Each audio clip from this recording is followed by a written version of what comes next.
Hi guys. Well, unlike Angie and Margot, who actually came up here and talked to you about something useful that pertains to mariculture that, where you left more informed, I interpreted the assignment of Mariculture Nerd Nite slightly differently, which was, how can I, as a mariculture person, prove to you that I am the nerdiest version of myself, or what is the nerdiest rabbit hole I've ever gone down? And so I want to, this is more of like a confessionary story than anything particularly useful. But before I was a person who pretended to know things about science, I was a history major in college. So I have an affinity for old, like, wonky texts and projects. And in graduate school, I started getting really interested in kelp farming and the potential that it had to become a viable industry in Alaska.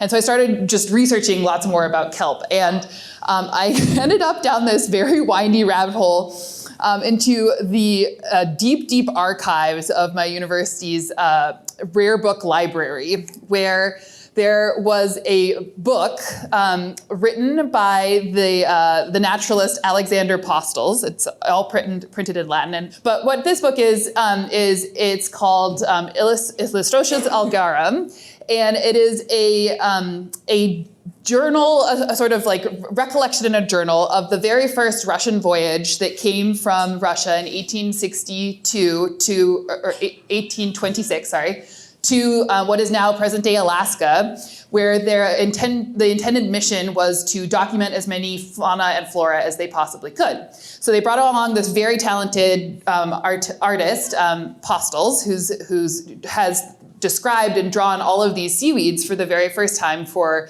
a Western audience. Now, of course, there were native people living here for thousands of years who knew exactly what these species were, but they had never been described in Europe before. And so this voyage was where they named the taxonomical names of all of these different species that we now know today. So, for example, Nereocystis luciana is the Latin name for bull kelp. Fyodor Lutka was the captain on the vessel, the Senyavan, of this expedition.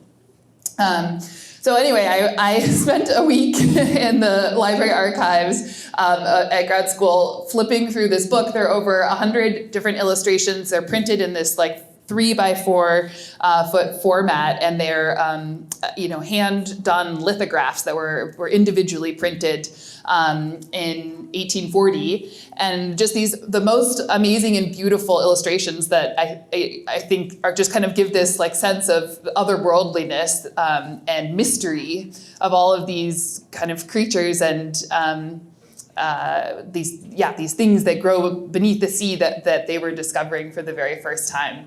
And so I just wanted to share some of these images with you.